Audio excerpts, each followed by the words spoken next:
mengatakan bahwasanya puasa ini tidurnya orang puasa ini ibadah. Nah, Ya, itu. benar, kalau puasanya tidurnya orang puasa ini ibadah jika memang orang tersebut ketika berpuasa punya potensi untuk berbuat kesalahan, berbuat maksiat, maka tidur baginya Lebih baik tidur. Ustaz. lebih baik tidur daripada berbuat maksiat.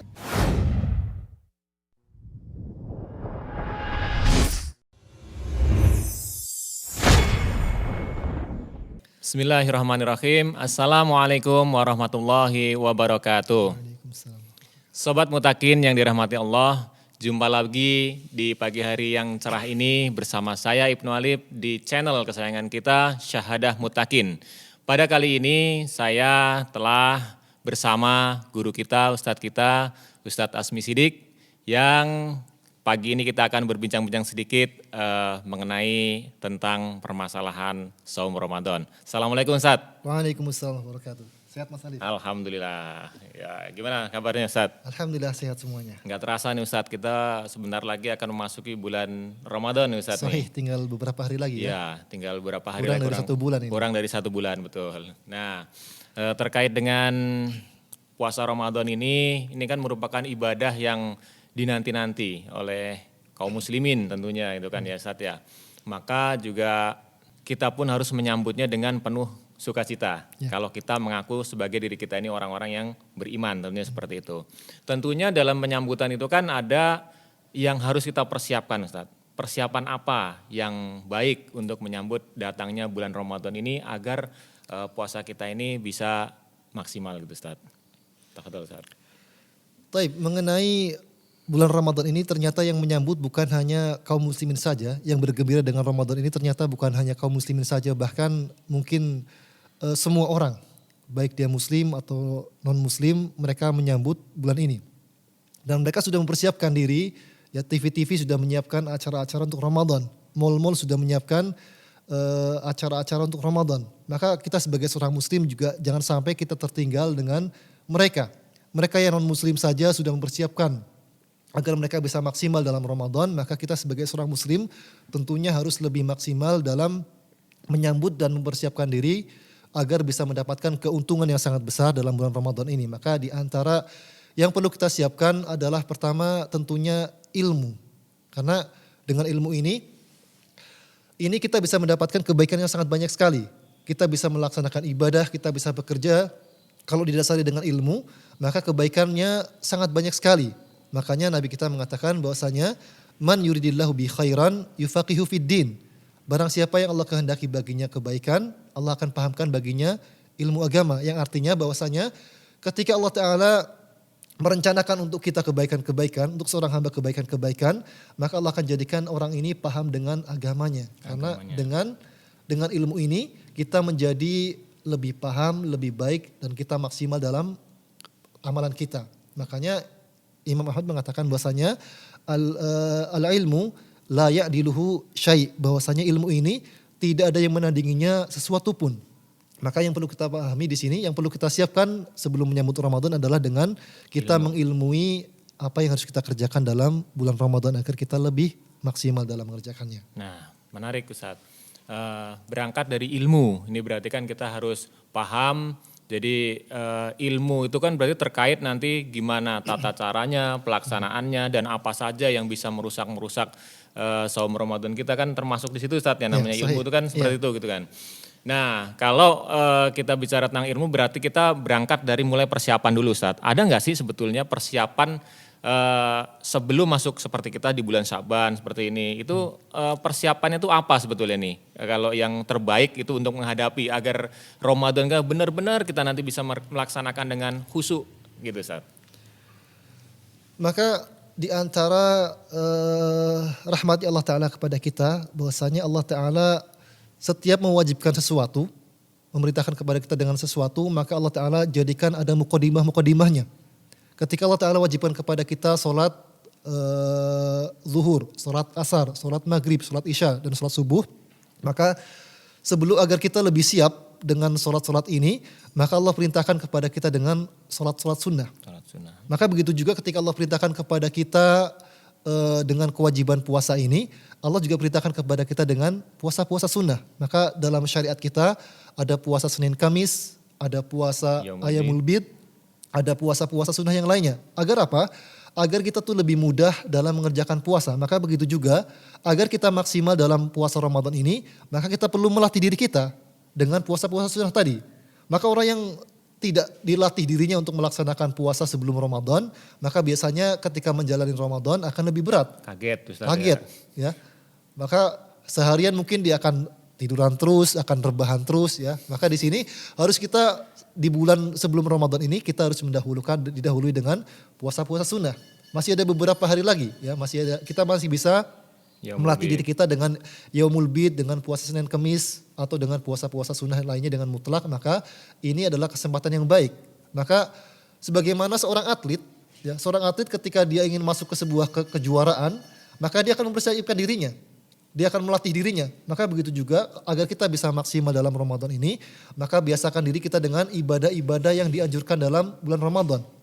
Perbanyak puasa sunnah, perbanyak sholat sunnah, perbanyak sedekah, perbanyak membaca Al-Quran. Agar apa? Agar kita nanti ketika masuk Ramadan sudah terbiasa dengan ibadah-ibadah ini. Sehingga kita bisa meraih pahala yang sangat banyak sekali. Ya, baik. Itu Mas. Jadi persiapannya tentunya didahului dengan puasa-puasa sunnah itu jauh lebih baik Ustadz ya, untuk agar kita tidak kaget. Karena kebanyakan juga nih Ustadz nih fenomena yang terjadi juga mungkin juga banyak kita menyaksikan bahwasannya ketika Ramadan datang kadang-kadang aktivitas kerja atau semangat dalam aktivitas keseharian kita itu justru malah menurun. Jadi dengan alasan, oh ini kan lagi puasa nih, jadi banyak tidur. Kan tidurnya orang puasa itu kan ibadah gitu. Mungkin itu ada betulnya Ustadz ya, tapi kan kadang-kadang ini juga menjadi sesuatu yang tanda kutip kurang baik juga jadinya gitu kan Ustadz ya. Sebetulnya yang terbaik itu artinya apa saja Ustadz nih yang sebaiknya itu dilakukan dalam mengisi kegiatan Ramadan kita itu harusnya apakah memang ibadah kayak sholat, sedekah itu udah pasti. Tetapi untuk aktivitas rutin keseharian kita itu sebaiknya seperti apa kita menyikapi agar tetap Ramadan ini juga maksimal Ustadz? Taib. Jadi anggapan yang mengatakan bahwasanya bulan Ramadan ini waktunya untuk istirahat atau kita mengurangi produktivitas kita dalam kegiatan kita, dalam aktivitas kita dalam Ramadan ini sebuah kesalahan ya, karena kita saksikan dalam sejarah-sejarah ternyata banyak peperangan-peperangan yang terjadi pada bulan Ramadan, di antaranya perang Badar. Ya, perang Badar ini ternyata terjadi pada bulan Ramadan. Kalau seandainya dari para sahabat mereka melaksanakan perang ini dalam kondisi berpuasa. Tidak ada mereka yang tidak berpuasa. Maka tidak ada alasan bagi orang yang berpuasa untuk tidak beraktivitas ya. Jadi di sini puasa jangan jadikan sebagai alasan untuk melakukan atau mengurangi aktivitas kita. Ya. Maka agar kita produktif juga ya, tadi ada yang mengatakan bahwasanya puasa ini tidurnya orang puasa ini ibadah. Nah, ya. itu. Benar, kalau tidurnya orang puasa ini ibadah jika memang orang tersebut ketika berpuasa punya potensi untuk berbuat kesalahan, berbuat maksiat, maka tidur baginya lebih baik tidur. Lebih baik tidur daripada berbuat maksiat, daripada rusak puasanya. Maka tidurnya jadi ibadah. Namun bagi orang-orang yang produktif, orang-orang yang memang punya tanggung jawab yang besar atau menginginkan pahala yang besar, maka dia tidak bisa menjadikan puasa ini sebagai penghakiman. Bolehnya kita ya kalau gitu tidur teruslah dari pagi sampai sore biar tahu-tahu nanti sudah buka puasa. Jadi jangan jadikan alasan ini sebagai justifikasi bahwasanya puasa ini mengurangi aktivitas kita, tapi jadikan puasa ini sebagai pecut untuk kita, sebagai cambuk untuk kita bahwasanya puasa ini tidak boleh mengurangi aktivitas kerja kita, tidak boleh mengurangi aktivitas ibadah kita. Karena ingat ya, yang kita setelah Ramadan ini biasanya orang tuh suka pulang kampung. Ya. Pulang kampung itu kan butuh biaya banyak ya. Jadi jangan jadikan kemudian alasan kita malas-malasan.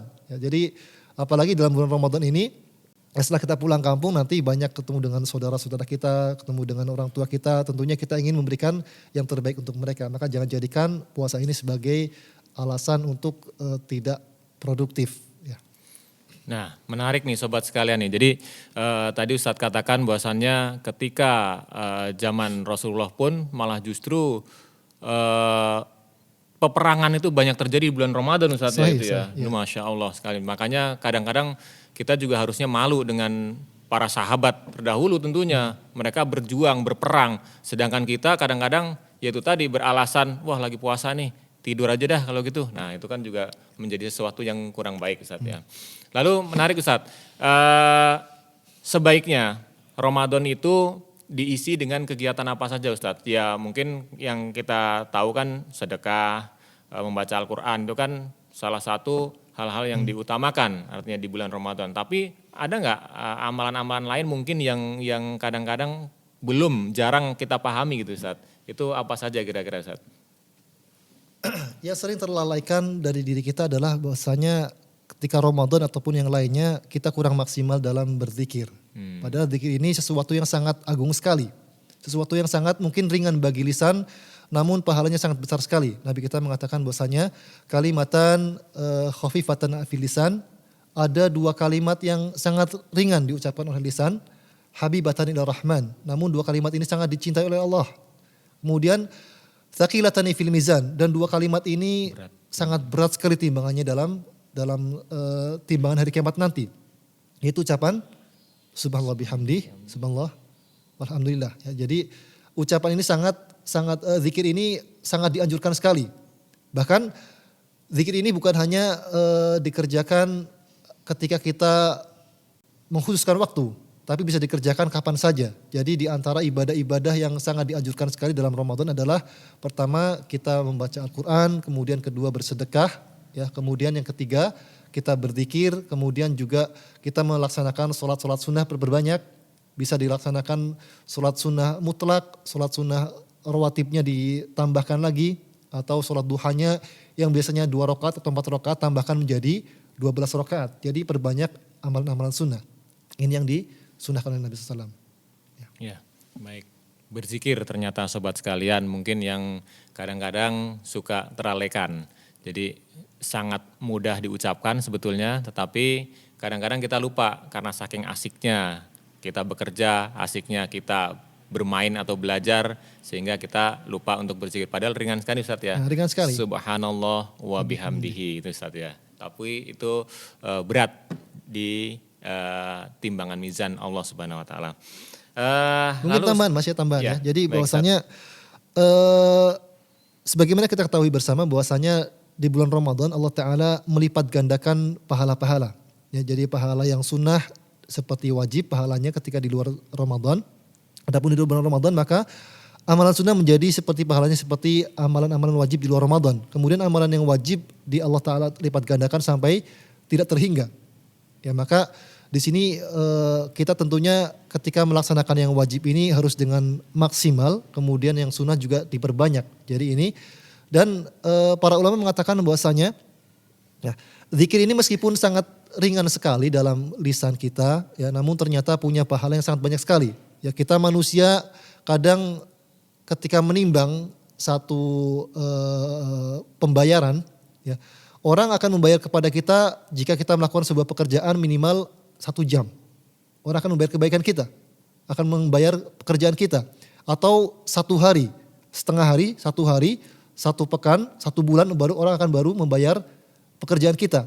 Namun Allah Ta'ala membayar kebaikan-kebaikan dalam zikir ini hanya dengan 1 detik saja. Ucapan subhanallah bihamdi tadi, ya, ini mungkin gak butuh waktu lama, kita gak perlu capek-capek, namun pahalanya sangat besar sekali. Jadi jangan sampai terlupakan zikir ketika dalam bulan Ramadan ini. Perbanyaklah zikir karena ini amalan yang sangat banyak sekali pahalanya. Ya. Baik Ustaz. Lalu dalam saum Ramadan pun juga ini yang suka biasa jadi perdebatan atau menjadi sesuatu yang khilaf itu Ustaz ya, antara sahur dan berbuka puasa. Kadang-kadang ada sebagian saudara-saudara kita mungkin itu sahabat kita, biar ini aja deh sebelum tidur aja sahur sekalian, terus nanti biar bangunnya rada siangan. Nah itu sahur dan berbuka puasa itu sebenarnya Ustadz, yang lebih utama itu yang seperti apa? Ini juga banyak juga saudara-saudara kita yang ngambil jalan pintas, akhirnya sebelum tidur aja lah, nanti tidurnya rada maleman, makan dulu, baru nanti bangun pas subuh aja nanti. Mengenai sahur ini ternyata memang ada hadisnya, Nabi kita mengatakan bahwasanya tasaharu fa inna fis sahur barakah. Maka bersahurlah kalian karena dalam sahur ini ada keberkahan. Dan waktu sahur ini ternyata kapan dikerjakan? Ternyata malam ini dalam bahasa Arab ini dikatakan malam ini punya jam-jam khusus. Jadi malam selama 12 jam ini ada namanya sendiri-sendiri. Ya seperti kata al-isya. Al-isya ini dimulai dari sekitar jam 7 sampai jam 8 malam. Kemudian ada namanya waktu atamah. Atamah ini adalah setelah waktu isya tadi. Antara jam 8 sampai jam 9 malam. Ini waktu atamah. Nah, ada waktu namanya waktu sahur. Ini adanya hanya ada di penghujung malam sebelum azan subuh. Dinamakan dengan sahur di sini ya. Karena diambil dari kata sahar. Sahar ini bisa diambil dari kata sihir karena ketika waktu subuh ini, waktu sahur ini waktu kerjanya tukang-tukang sihir. Para dukun-dukun ini mereka bekerja mengirimkan sihir-sihir mereka. Ya, ini adalah waktu, maka dinamakan dengan waktu sahur. Maka jika sahur ini dikerjakan di luar waktu tersebut, maka tidak dinamakan dengan sahur. Kalau sahurnya jam 12, jam 1 malam, maka bukan namanya sahur. Ini makan malam. Jadi waktu yang paling utama sahur ini adalah ketika menjelang subuh sekitar 1 jam. Sekitar 1 jam. Sekitar 1 jam. Jadi pelaksanakan kalau sahur jam 4.41 sekarang nih. maka jam 3, 4.1 lah. Ya. Ini waktu yang paling utama untuk sahur. Kemudian sahur ini juga nggak harus berupa makanan. Sahur ini juga bisa kita minum saja. Ini sudah mendapatkan keberkahan dari sahur. Nabi kita mengatakan tasaharu walau bijur'atin ma. Nabi kita mengatakan bahwasanya sahurlah kalian meskipun hanya seteguk air. Jadi nggak harus makanan, nggak harus nambah sampai 5 piring atau harus pakai ayam nggak. Tapi di sini boleh menggunakan hanya seteguk air saja. Jika waktunya mepet, kita qadarullah kesiangan menjelang azan, ya tinggal 1 menit azan, maka sahurlah meskipun hanya dengan seteguk air. Juga sahur ini nggak harus dengan nasi. Ya, sahur ini juga Nabi kita mengatakan bahwasanya nikmat sahuril mu'min at-tamar. Sahur terbaik seorang mukmin adalah menggunakan kurma.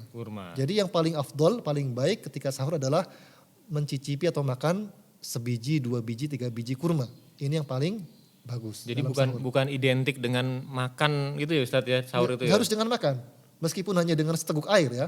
Atau segelas air ini sudah cukup dikatakan sahur. Dan kita akan mendapatkan keberkahan. Ya, kadang-kadang kan ada sobat kita atau teman-teman kita nih yang saya nggak bisa nih kalau makan malam-malam nih subuh-subuh makan kan nggak bisa gitu. Itu nggak jadi masalah berarti ya misalkan hanya minum segelas susu gitu misalkan itu nggak jadi masalah. Nggak jadi masalah. Dan kita akan mendapat keberkahan. Jadi Nabi kita juga mengatakan bahwasanya al-faslu baina saumina wa saumil kitab, yakni aklatus sahur. Nabi kita mengatakan bahwasanya pembeda antara puasa kita dengan puasa ahli kitab. Jadi ahli kitab juga punya puasa, ya. Pembedanya apa? Pembedanya adalah aklatus sahur, adalah makan sahur. Jadi kalau kita tidak makan sahur, puasa kita seperti puasanya ahli kitab, seperti puasanya orang Yahudi, seperti puasanya orang Nasrani. Jadi agar kita beda dengan mereka, ya maka kita harus melaksanakan sahur. Jadi sahur ini tidak harus berupa makanan, bisa juga berupa minuman. Jadi intinya kita harus sahur. Jadi ini agar kita mendapatkan keberkahan, juga untuk menyelisihi orang Yahudi dan Nasrani tadi. Ya, dan sebaiknya diakhirkan. Diakhirkan. Nah kalau untuk berbuka sendiri itu seperti apa? Kebalikannya Ustadz kayaknya, mendahulukan kayaknya kalau buka puasa itu ya. Kalau untuk buka puasa ini maka yang paling utama adalah disegerakan. Ya, Nabi kita mengatakan la yazalun nas fi khair ma ajalul fitr. Nabi kita mengatakan bahwasanya manusia akan senantiasa dalam kebaikan selama mereka menyegerakan buka puasa. Jadi ketika bukanya kapan? Apakah boleh dimajukan? Berarti jam 5 Ustadz boleh buka puasa? Tidak ya. Jadi yang dimaksud di sini menyegerakan adalah ketika azan dikumandangkan maka langsung laksanakan puasa. Ya, jadi ketika ada azan kita di sekitar kita banyak masjid. Kita terdengar azan pertama. Maka ketika kita mendengar azan pertama dari masjid samping kita, maka kita dahulukan, kita mengikuti azan pertama ini. Bukan kita menunggu, saya nggak jamaah di sana, berarti saya ikut masjid tempat saya berjamaah. Bukan seperti ini, tapi ketika kita mendengar azan maghrib, maka langsung laksanakan buka puasa. Ya, jadi ini yang paling utama seperti ini, yang Nabi contohkan kepada kita. Ya. Lalu kalau tadi ada keutamaan, tentunya ada hal-hal yang bisa merusak amalan ibadah Ramadan kita Ustaz. Lah ini apa saja Ustadz yang bisa merusaknya agar nanti juga sobat sekalian bisa berhati-hati dalam melaksanakan saum Ramadan ini. Jangan sampai kita melaksanakan saum Ramadan udah letih, udah lapar, haus, tapi ternyata puasa kita termasuk puasa yang rusak nih. Nah itu apa saja Ustadz? Yang sering lalai dari kita adalah kita sering melakukan ghibah. Kita sering membicarakan orang lain. Ngomongin orang. Ngomongin gibah. orang ya. Jadi kita sering ketika berpuasa, saya tidak makan. Saya tahu kalau makan ini membatalkan puasa. Saya tidak minum.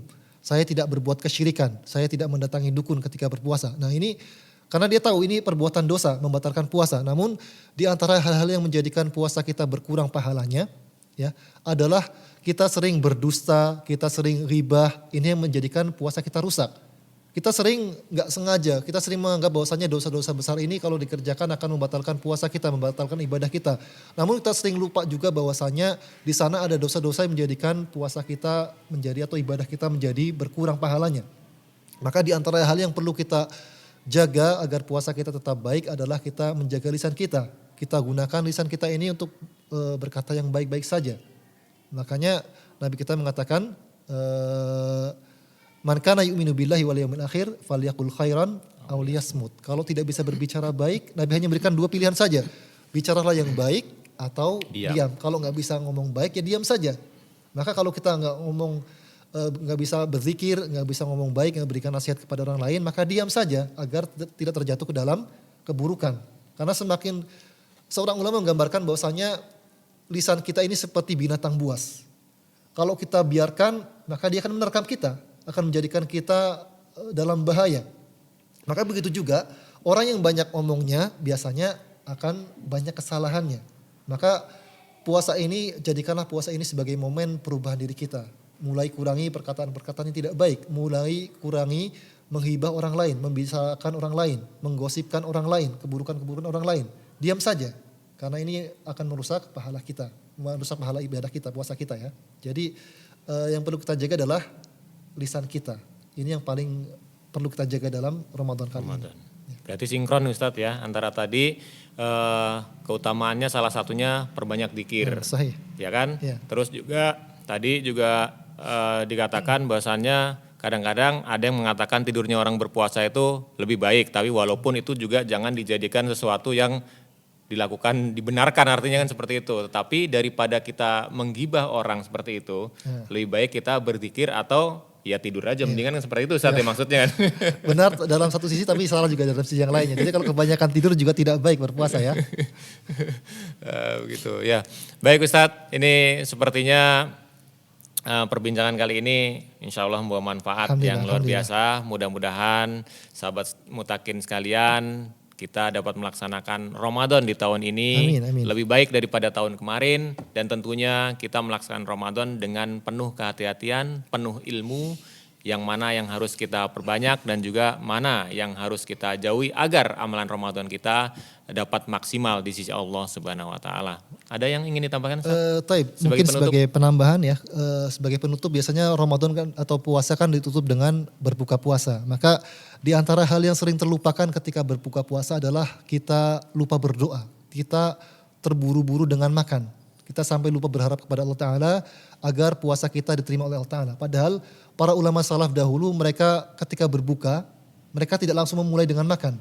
Tapi mereka berdoa kepada Allah Ta'ala agar diterima ibadah mereka. Mereka berharap agar ibadah ini, puasa mereka selama sehari ini atau 1 bulan, ini diterima oleh Allah Ta'ala. Makanya ada sebuah riwayat ya bahwasanya dari seorang ulama bernama Yahya bin Munkadir, bahwasanya beliau membagi waktu beliau, 1 tahun beliau menjadi 2 bagian. Selama 6 bulan beliau berdoa kepada Allah Ta'ala agar dipertemukan dengan bulan Ramadan. Kemudian selama 6 bulan sisanya beliau berdoa kepada Allah Ta'ala agar ibadah dalam Ramadannya diterima. Maka ketika kita hendak buka puasa, jangan buru-buru makan. Tapi angkatlah tangan kita kepada Allah Ta'ala, berdoa kepada Allah dan kita berharap agar Allah Ta'ala menerima ibadah kita. Karena tidak ada yang lebih berhak, tidak ada sesuatu yang lebih berharga di akhirat nanti kecuali ketika kita memiliki amalan-amalan yang Allah Ta'ala terima. Seperti itu Mas. Ada doa khususnya nggak Ustaz itu? Kalau doa khusus, doa di sini sesuai dengan riwayat Nabi, saya belum menemukan dari riwayat khusus. Namun di sini doa di sini kita bebas.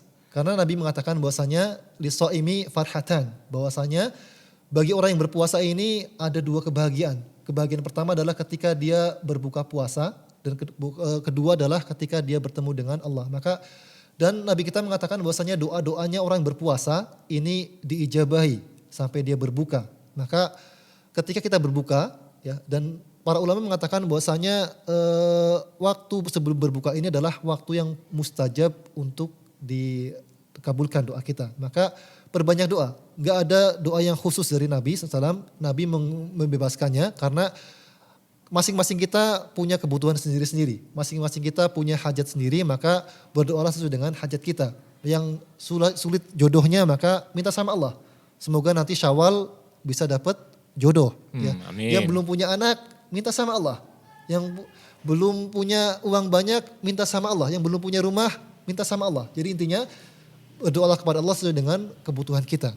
Apalagi di waktu-waktu yang mustajab tadi. Baik, Itu Mas. terima kasih Ustadz atas ilmunya yang disampaikan di pagi hari ini.